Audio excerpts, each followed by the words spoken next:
Being that we're in Newport Beach, you pretty much can open the doors every day. It really is a very relaxing place to be. This homeowner loves the East Coast, and she really loves the Cape Cod energy, so we really wanted to bring that here to Newport Beach. They really love the blues and the really soft tones that make her feel like she's at home, but also Newport Beach, as it's a very popular color here. The way we designed the kitchen was built for an entertainer. They just love entertaining, and they are wonderful chefs. So having a kitchen that flows beautifully and is easy for entertaining and hosting, it really does work out really well. I feel like the island is the heart of the kitchen. Everyone wants to be where the action is.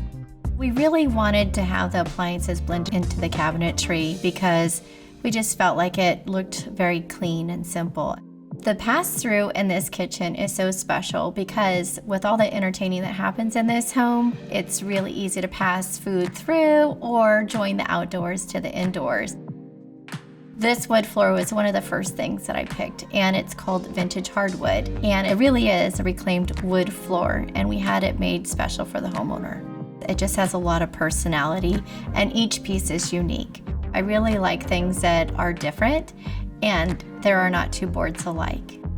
Lighting is one of my favorite elements in creating a space. I really wanted a warm finish over the island, and it's an aged brass. I also wanted to have an etched glass detail, and I really love the idea of mixing the oil rub bronze and the aged brass and the polished nickel on the faucetry.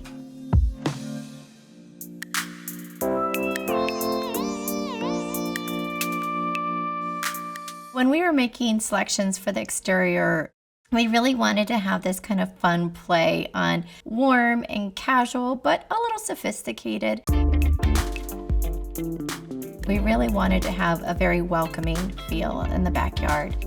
And so we didn't want it to feel too stuffy or feel too forced. So we thought it would be really nice to blend materials. We decided to use a porcelain tile that looks like hardwood.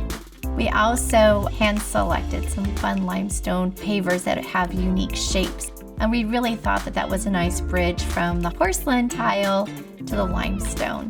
So you can see how that it connects all the spaces.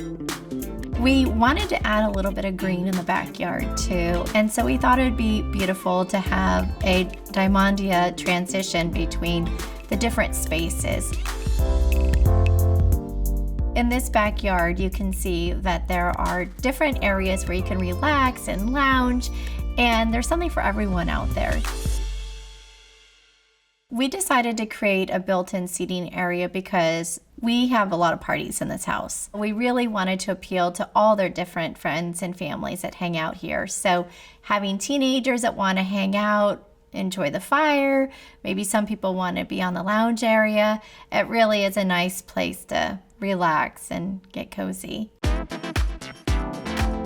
We decided to build a hangout space for the teen daughters and all their friends, and it's a multi-purpose room. So it does have a Murphy bed for guests that want to stay over, and it has also a little kitchenette. We also decided to add the bifolding doors because it really opens up to the pool area. I get a random text or call or email from one of the family members reminding me how much they love their home and they still can't believe it's theirs. And that's one of the best compliments I've ever received from any homeowner that I've worked with.